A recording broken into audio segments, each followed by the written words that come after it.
Oke, Bismillahirrahmanirrahim. Assalamualaikum warahmatullahi wabarakatuh.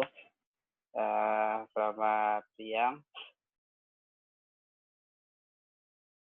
Sudah ada satu orang yang sudah bisa bergabung. Kalau dia bisa dihidupkan mikrofon ataupun videonya. Iya, Pak. Oke, terima kasih. Ini kamu lagi tempat kerja berarti ya? Iya, Pak. Ini izin atau curi-curi? Curi-curi, Pak. Luar biasa. Pengorbanan.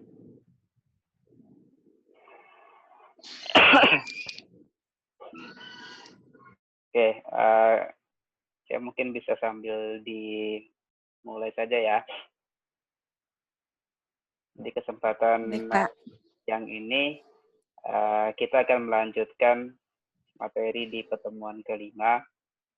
Setelah sebelumnya minggu lalu, sebenarnya yang menjadi fokus pembahasan kita minggu lalu itu terkait teknik-teknik atau teknologi pada saat proses sortir atau pemilahan. Jadi sebelum limbah yang masuk ke fasilitas pengolahan daur ulang itu bisa diproses lagi. Jadi harapannya dari pertemuan minggu lalu kalian mendapatkan gambaran lebih jelas lagi apa saja atau seperti apa tahapan semua limbah yang masuk ke dalam suatu fasilitas daur ulang sampai akhirnya nanti ada beberapa teknik atau teknologi yang bisa dimanfaatkan dalam rangka sebenarnya untuk yang pertama terkait efisiensi pemisahan barang-barang atau limbah yang masuk tadi. Yang kedua, menjaga tidak adanya kontaminasi contohnya. Meskipun sebenarnya untuk teknologi atau fasilitas ini kita lebih banyak untuk melihatnya di luar, karena masih belum banyak yang secara automatically dilakukan pemilahan atau sortir, ada seperti yang saya sampaikan di pertemuan sebelumnya. Oke, sebelumnya dari Claudia ada yang bisa disampaikan nggak terkait, bisa dijelaskan nggak terkait alurnya, alur dari si limbah tadi ketika masuk ke fasilitas daur ulang? Ada yang masih diingat nggak? Seperti apa alurnya? Dia kan ada dua, ada alur yang masih manual atau semi automatic, ada yang sudah fully automatic. Bisa memberikan sedikit gambaran enggak apa yang membedakan antara keduanya dalam hal proses langkah-langkahnya?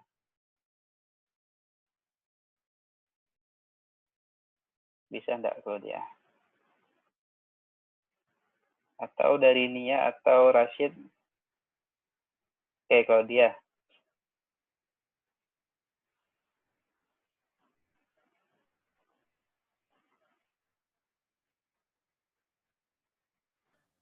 Ada yang bisa membedakan seperti apa perbedaan tahapan pengolahan yang dilakukan secara semi otomatis atau manual dengan yang di otomatis? Adakah?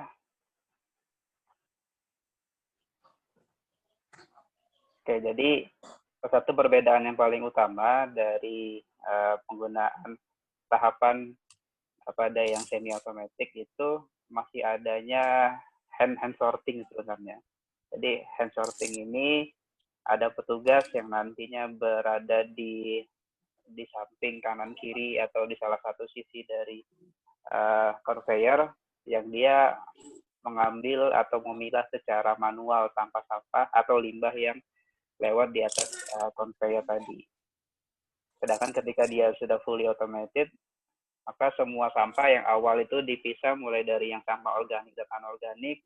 Yang organik langsung ke fasilitas composting atau langsung ke disposal, sedangkan yang anorganik kan nanti dipisahkan antara limbah yang dari ukuran, dari volumenya besar, dan yang ukurannya lebih kecil.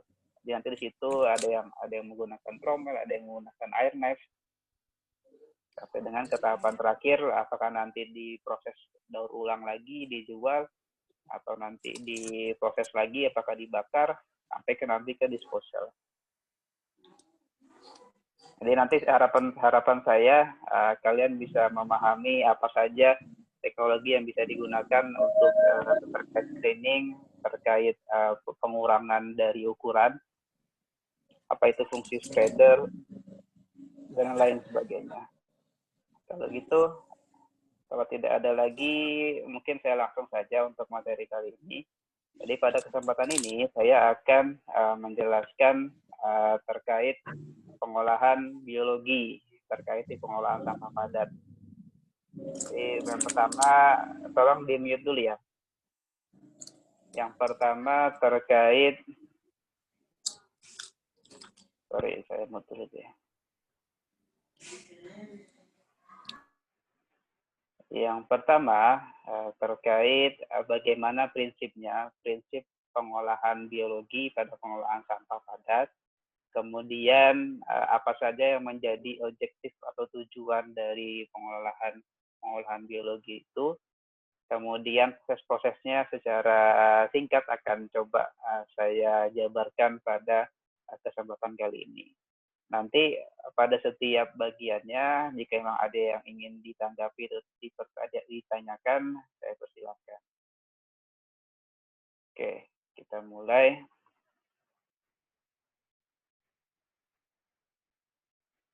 Jadi yang pertama terkait prinsip pengolahan biologi pada pengolahan sampah padat. Jadi kita masih berangkat dari suatu sistem pengolahan limbah terpadu. Jadi di elemen pengolahan limbah terpadu, di mana yang menjadi dasar core-nya adalah pengumpulan dan nanti pemilahan di sorting. Di sini ada biological treatment atau pengolahan biologi yang secara garis besarnya nanti akan berupa composting dan biogasification. Jadi composting atau biogas. Mungkin ada yang sudah familiar dengan kata biogas nantinya. Jadi yang menjadi fokus utama di biologi treatment ini pada dasarnya adalah pemanfaatan dua teknologi utama, yaitu composting dan biogasification. Jadi pembuatan kompos dan nantinya pembuatan biogas. Jadi pada pengolahan biologi itu yang menjadi material bahannya yaitu bahan-bahan organik dan kertas yang biasanya tidak termasuk ke bahan yang akan di recycle, yang akan digunakan kembali. Jadi ketika digunakan kembali, itu dia biasanya bisa masuk juga ke tahap pengolahan biologi. Kemudian prosesnya, dalam proses pengolahan biologi itu sendiri, nanti akan ada dua proses atau prinsip sebenarnya yang nanti digunakan. Ada yang berdasarkan atau yang dilakukan secara aerob dan ada yang dilakukan secara anaerob. Di mana aerob di sini yang kita kenal nanti dengan composting atau pembuatan kompos, karena di sini composting akan membutuhkan oksigen dalam proses pengolahannya. Sedangkan untuk yang anaerob itu yang dikatakan sebagai biogas atau biogasification. Karena secara umumnya proses dalam pengolahan biologi secara atau menggunakan biogas di sini secara umumnya harus dalam kondisi yang anaerob dia atau tidak ada oksigen. Kemudian kedua proses atau teknik pengolahan biologi di sini juga pasti akan membutuhkan pretreatment. Jadi pretreatment ini tahapan persiapan sebelum pengolahan biologi itu bisa dijalankan. Jadi biasanya contohnya misalnya penambahan air, pengurangan air, pencacahan dari si bahan-bahan organik tadi, dan lain sebagainya. Harapannya memang dari kegiatan composting dan biogasification di sini nanti dihasilkan produknya dalam bentuk kompos dan nantinya biogas. Jadi biogas di sini nanti bisa digunakan sebagai salah satu sumber energi sebenarnya. Jadi bisa digunakan untuk listrik, bisa digunakan juga untuk nantinya gas, untuk misalnya memasak air dan lain sebagainya. Kemudian, dalam pengolahan biologi itu sendiri, secara alami sebenarnya sudah ada mikroorganisme. Jadi ada mikroorganisme alami yang mereka mendekomposisikan, jadi melakukan dekomposisi komponen-komponen limbah. Jadi komponen limbah yang ditambahkan tadi didekomposisi oleh mikroorganisme alami sebenarnya. Di mana pada proses yang dilakukan secara aerob, dia biasanya akan lebih cepat berlangsungnya, dan nanti tingkat pertumbuhan dari mikroorganismenya pun juga bisa dikatakan termasuk tinggi juga, karena tadi prosesnya juga lebih cepat. Sedangkan untuk yang di anaerob, dia prinsipnya menggunakan fermentasi, dia jalannya lebih lama, prosesnya akan lebih lambat biasanya. Kemudian baru nanti pada tahapan akhir dari kedua proses tadi, baik itu aerob ataupun anaerob, masing-masing akan menghasilkan karbon dioksida, dan berbedanya nanti pada biogas dia akan menghasilkan metan.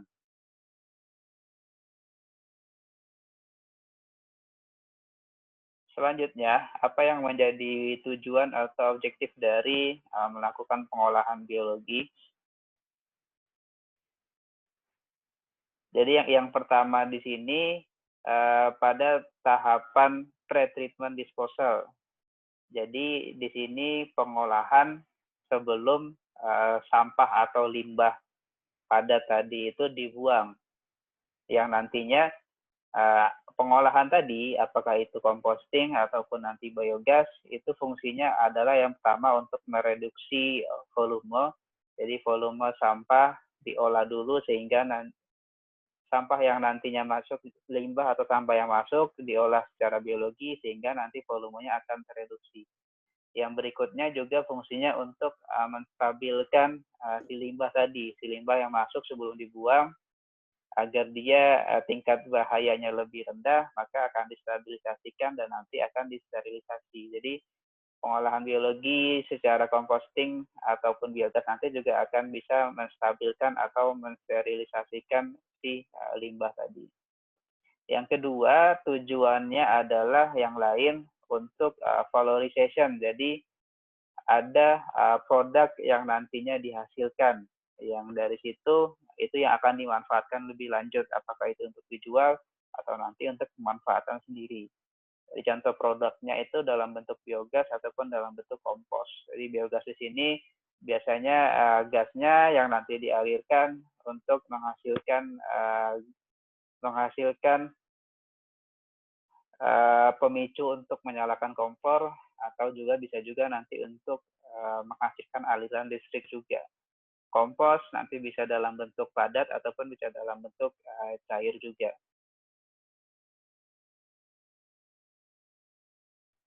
Kemudian bagaimana proses-prosesnya? Tadi proses-proses pengolahan biologi pada pengolahan sampah padat. Jadi secara ringkasnya untuk pengolahan biologi di sini, yang tadi saya awal sampaikan, dibagi menjadi composting dan biogasification. Nantinya composting di beberapa diantaranya ada yang windrow, ada yang enclosed vessel. Jadi windrow di sini sistemnya terbuka di udara bebas ataupun yang tertutup, di mana nanti yang windrow pun nanti ada yang static, ada yang dinamik juga. Kemudian untuk yang biogasification nanti ada tahapan yang basahnya, ada tahapan yang keringnya. Tahapan basah nanti ada 2 tahapan atau 2 stage, sedangkan yang di tahapan kering, dia biasanya ada beberapa tahapan batch, sequencing batch, ataupun continuous, tergantung dari teknologi atau pengolahan yang nantinya dilakukan. Kemudian untuk proses-prosesnya, proses pengolahan biologi, umumnya areanya, jadi kalau kita berbicara area yang nanti, luasan area yang dibutuhkan untuk perencanaan, misalnya area composting ataupun area biogas, maka jika kita bandingkan, area composting akan membutuhkan luasan area yang lebih besar dibandingkan dengan yang biogas. Karena pada area composting itu biasanya fasilitas atau alatnya akan dibuat secara horizontal, berbeda dengan biogas yang nantinya bisa dibuat secara vertikal dia alatnya. Kemudian pada prosesnya itu sendiri, tadi sudah di awal sudah saya sampaikan juga, ada pre-treatment-nya, ada pre-treatment atau proses pre-treatment atau persiapan awal dari bahan tadi. Jadi kalau kita lihat dari tahapan untuk bahan-bahan daur ulang yang masuk ke suatu fasilitas, di awal masuk ke fasilitas pasti akan dipisahkan langsung antara yang limbah yang bersifat organik dengan yang non-organik. Jadi yang organik di sini yang langsung diproses apakah nanti masuk ke fasilitas composting, ke fasilitas biogas, atau nanti perlu dicacah dulu misalnya menggunakan shredder. Lalu kemudian setelah di pre-treatment tadi, barulah dimulai proses dekomposisi biologinya. Pada tahapan pre-treatment, fungsinya yang pertama yaitu pemisahan material-material organik. Jadi di sini dipastikan betul memang yang nantinya masuk ke dalam fasilitas pengolahan, apakah itu composting ataupun nanti biogas tadi, itu benar-benar senyawa atau material organik. Jadi tidak ada material lain yang nantinya bisa menjadi mengurangi efisiensi dekomposisi nantinya.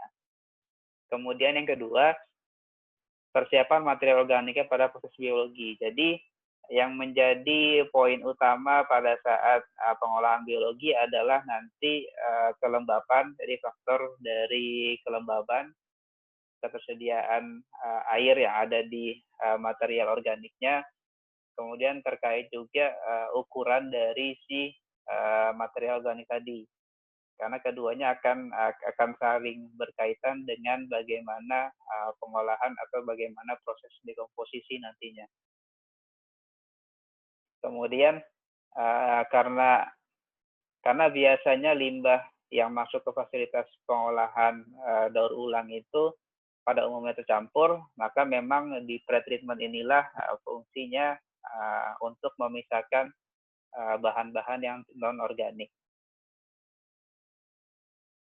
Tapi memang dengan kita melakukan pemilahan langsung dari sumber, itu sebenarnya bisa meringankan sebenarnya beban fasilitas pengolahan biologi sebenarnya. Karena sudah dari awal terpisah bahan-bahan material yang nanti akan didaur ulang, maka nanti akan meringankan bebannya. Karena hanya akan langsung masuk ke fasilitas misalnya. Tidak perlu mempersiapkan pre-treatment yang lebih bagus lagi. Kemudian salah satu fungsi yang lain adalah untuk screening oversize. Jadi untuk dipisahkan bahan-bahan atau material yang secara ukurannya itu masih terlalu besar sehingga nanti akan menurunkan efisiensi dekomposisinya. Yang satu lagi memisahkan atau menghilangkan nuisance material. Jadi nuisance material itu bisa jadi bahan-bahan yang nanti akan berbahaya atau sifatnya toksik atau nanti bisa mengganggu proses dekomposisi nantinya. Kemudian bagaimana dengan proses aerob composting? Jadi pada proses aerob, jadi pada hal ini menggunakan composting, dekomposisi biologinya itu dilakukan secara aerob. Jadi dilakukannya itu dengan adanya oksigen yang nantinya dimanfaatkan dengan kondisinya yang terkontrol. Jadi akan ada kondisi yang terkontrol yang akan dijaga selama proses composting. Umumnya pada saat composting di sini akan menghasilkan satu suhu yang tinggi yang nantinya dikatalis juga oleh enzim-enzim mikrob yang ada di dalam komposnya nanti.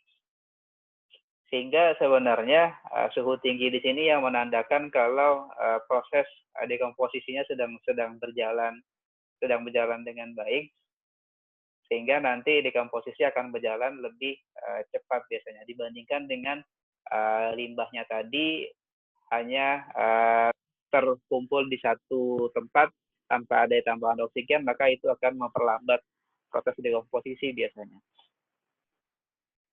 Kelompok mikroorganisme utamanya itu ada 3, yaitu ada bakteri, ada actinomycet, dan ada juga dalam bentuk fungi. Secara dominannya ada 2, yaitu bakteri dan fungi biasanya akan bekerja pada tahapan awal proses dekomposisi, sehingga nanti ketika suhunya mulai tinggi, maka akan digantikan dengan bakteri dan actinomycet yang dia memang hidup pada lingkungan yang bersuhu tinggi atau bakteri termofil. Kemudian tingkat dekomposisinya pada saat proses pengolahan menggunakan kompos ini akan sangat ditentukan oleh ketersediaan oksigen. Karena itu dalam prosesnya akan sangat penting untuk menjaga oksigennya tetap tersedia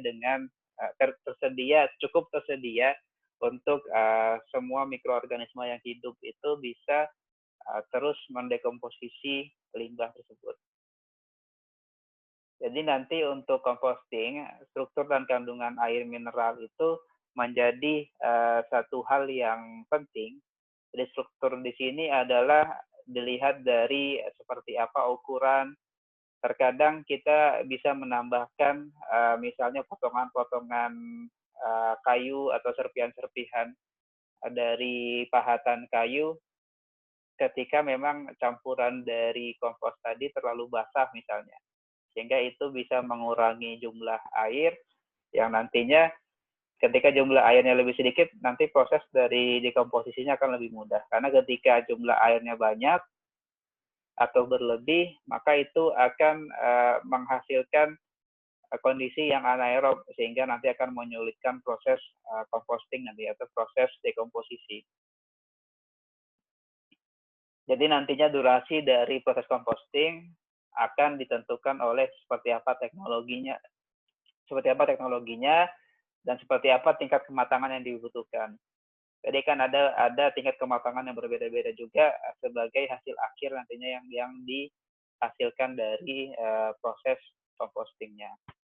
Beberapa teknik atau teknologi, ada HIP, ada windrow, sampai dengan tunnel system. Jadi ini beberapa teknologi yang berbeda yang mengkombinasikan antara penggunaan oksigen atau pengadukan dari si bahan tadi dengan teknologi yang berbeda. Kemudian untuk stabilitas kompos sendiri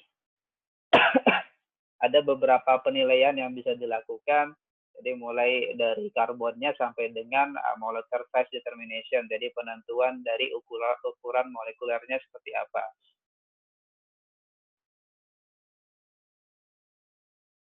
Kemudian bagaimana tahapan setelah dari composting tadi, bagaimana dengan biogasifikasi. Jadi secara sederhananya biogas di sini berusaha untuk memecah suatu polimer karbon yang kompleks dengan rantai yang panjang, itu dihidrolisis sehingga menjadi asam yang nantinya berukuran lebih pendek atau memiliki rantai karbonnya lebih pendek. Jadi biasanya dalam bentuk asam-asam organik, asam asetat, dan nanti di akhirnya akan menghasilkan metan dan karbon dioksida. Prosesnya sendiri biasanya polimer organik besar yang dipecah tadi biasanya akan menghasilkan senyawa-senyawa volatil yang ini yang umumnya bisa kita amati baunya biasanya dari suatu proses pengolahan biologi. Jadi ada gas-gas yang dihasilkan pada saat terjadi pengolahan limbah secara anaerob biasanya. Jadi karena itu pada tahapan pengolahan biogas di sini, stabilisasi limbah dan produksi metan itu menjadi dua hal yang utama, dua hal yang penting untuk bisa dijaga nantinya. Karena metan ketika nanti terlepas ke udara, maka nanti bisa menjadi suatu senyawa polutan juga sebenarnya. Jadi karena ketika bisa kita manfaatkan produksi metan tadi untuk misalnya menjadi suatu produk untuk energi, maka itu akan bisa lebih bermanfaat. Waktu retensinya biasanya bisa dalam hitungan hari ataupun bisa sampai dengan hitungan minggu nantinya, tergantung bagaimana karakteristik kimia dari material padatnya tadi. Jadi akan berbeda biogas yang dihasilkan misalnya dari kotoran-kotoran sapi, kotoran hewan, dibandingkan dengan biogas yang dihasilkan dari sisa-sisa makanan atau rumput-rumput kebun misalnya. Kemudian tadi di awal juga saya sudah sampaikan kondisinya harus dalam kondisi anaerob atau tidak ada oksigen di dalamnya atau dalam kondisi tertutup prosesnya ini. Ini atau biogasification di sini biasanya memang dilakukannya itu untuk yang tipe limbahnya itu basah, jadi bisa dalam bentuk sludge atau limbah-limbah sisa makanan. Jadi dua ini yang biasanya banyak digunakan untuk di pengolahan dilakukan secara biologi pengolahannya. Kemudian dalam proses anaerob nanti akan ada wet anaerobic digestion, dry anaerobic digestion, dan maturation and refining. Jadi yang dikatakan wet anaerobic digestion ini, yang pertama itu dia bisa dilakukan hanya dalam bentuk satu tahapan. Jadi biasanya sampah yang limbah yang sudah tercampur dalam suatu kondisi yang mesofil di dalam satu digester, di mana nanti akan ditambah airnya, suhunya juga akan disesuaikan juga, bisa disesuaikan juga. Tapi umumnya penambahan air di mana nanti akan memudahkan kondisi anaerob di dalam digesternya. Yang biasa digunakan sewage sludge, animal waste, atau household. Jadi apakah itu dari limbah-limbah cair ataupun dari kotoran hewan atau sisa-sisa dari rumah tangga. Tapi memang pada proses yang dilakukan satu tahap untuk wet anaerobic digestion di sini biasanya ada lapisan buih di dalam digester yang nantinya akan menurunkan efisiensi dari dekomposisi.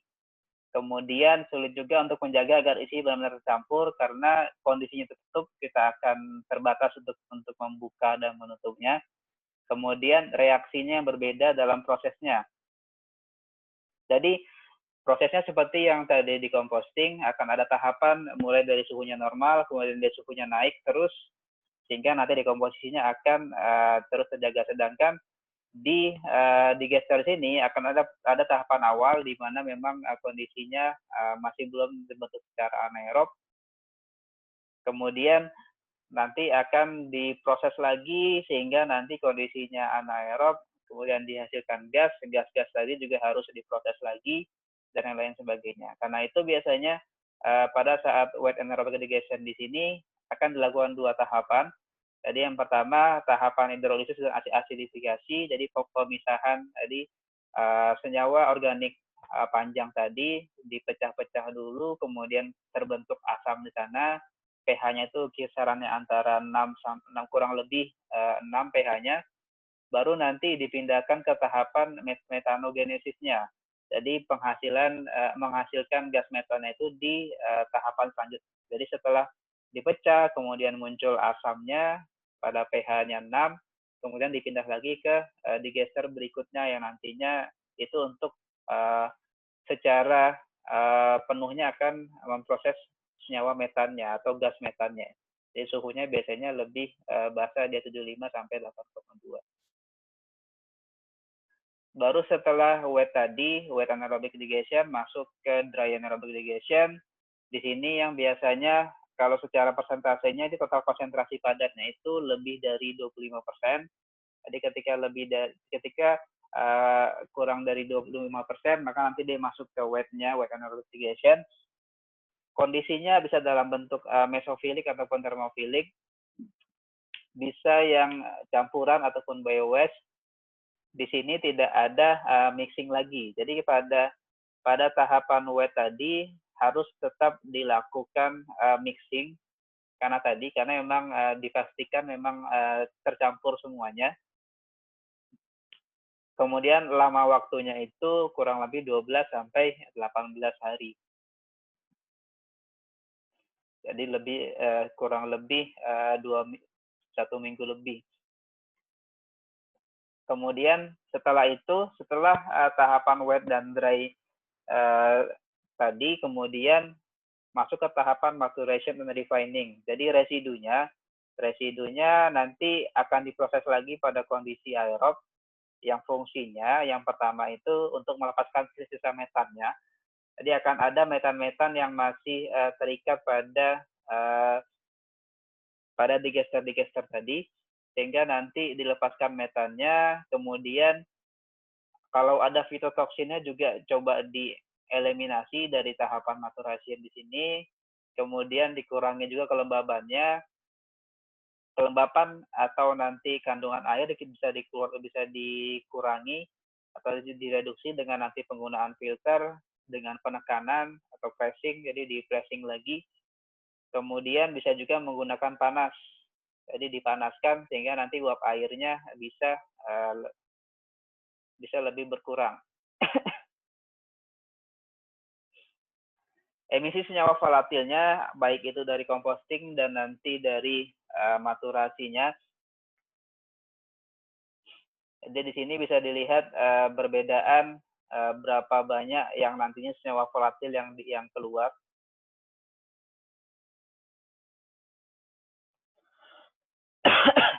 Pada tahapan maturasi jauh lebih sedikit dibandingkan dengan aerobic composting di awal, karena memang sebelumnya sudah diproses melalui digester. Mungkin itu yang bisa saya sampaikan. Kita sudah sampai di akhir. Sekian mungkin yang saya sampaikan. Apabila ada pertanyaan, saya persilahkan.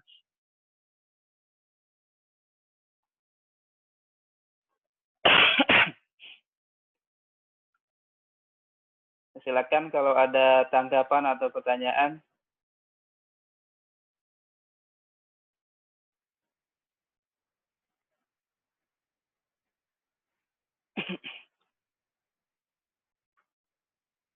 Apakah ada?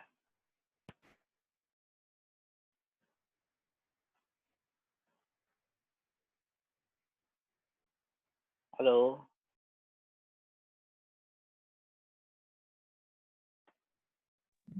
Pak. Silakan.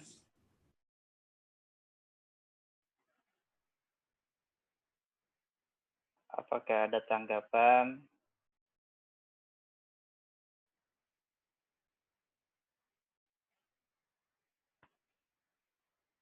Nanti yang terlambat saya akan coba upload seperti biasa ke YouTube rekaman materi kita pada siang hari ini. Jadi sebelumnya, mumpung waktu kita 8 menit lagi sebelum Zoom ini ditutup, silakan kalau ada pertanyaan terkait materi hari ini atau materi pertemuan sebelumnya.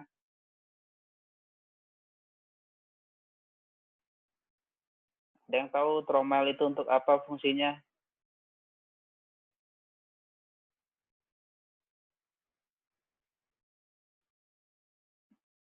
Ini masih pada muncul nggak sih sebenarnya dalam sini? Atau hanya masuk? Ayo silakan. Ini videonya Anda hidup tuh ada dua kemungkinan, antara memang mengikuti atau hanya join saja tapi orangnya menghilang. Halo. Halo Pak. Ya Pak. Pak. Silakan tanggapannya.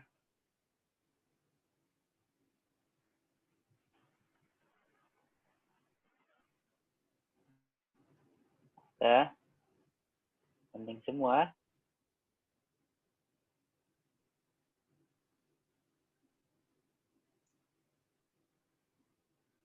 Kalau hening sih Anda tahu antara kalian ngerti atau sama sekali tidak ngerti jadinya.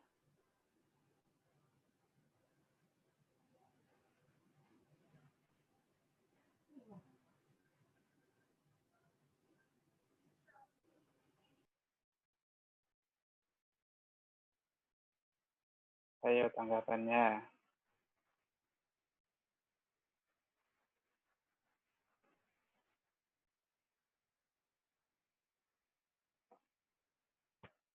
Ada. Ya, saya harapkan semoga apa yang saya sampaikan bisa bermanfaat. Nanti untuk penugasannya nanti akan ada kuis yang saya siapkan. Jadi semoga nanti bisa dikerjakan oleh semuanya tanpa adanya gangguan. Dari pertemuan yang hari ini, kembali saya ingatkan, semoga setidaknya kalian sudah mendapatkan gambaran awal dulu terkait seperti apa proses pengolahan secara biologi limbah padat yang nantinya menjadi salah satu rangkaian di fasilitas daur ulang. Di satu fasilitas daur ulang, di mana pertemuan sebelumnya kita bahas bagaimana caranya kita bisa melakukan sortir atau pemilahan limbah padat yang masuk ke fasilitas pengolahan di fasilitas daur ulang. Ada beberapa alat yang digunakan untuk screening, untuk pengurangan ukuran atau volume, dan nantinya untuk pemisahan antara yang dia dalam bentuknya limbah anorganik yang berat dan limbah anorganik yang ringan. Jadi nanti silakan dipahami alur dari pemilahan atau sortir tadi. Jadi bagaimana di awal limbah tadi di awal langsung dipisah antara yang organik dan anorganik, di mana nantinya yang anorganik itu dipisahkan dari size-nya, dari volume, dari beratnya, yang berat dan yang ringan. Yang ringan biasanya dia dipisahkan menggunakan air knife misalnya. Nanti ada juga ke tromel, ada juga menggunakan magnetrisnya juga, dan yang lain sebagainya. Di kesempatan hari ini bahasan secara detail terkait biologi. Minggu depan kita masih melanjutkan biologi untuk compostingnya, kemudian langsung ke biogas secara lebih spesifik lagi teknikalnya bagaimana proses-proses dalam composting akan coba kita bahas pada pertemuan minggu depan. Jadi silakan bisa dipahami dan dipelajari dulu materinya sebelum nanti kita memasuki pertemuan minggu depan.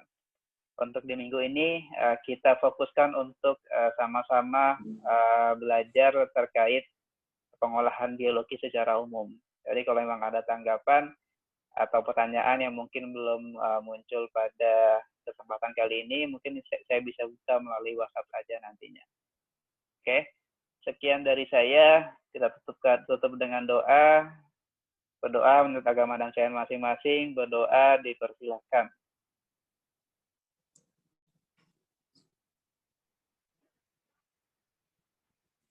berdoa selesai. Terima kasih yang sudah menghidupkan videonya. Sampai jumpa lagi pada pertemuan minggu depan. Assalamualaikum warahmatullahi wabarakatuh. Waalaikumsalam warahmatullahi wabarakatuh.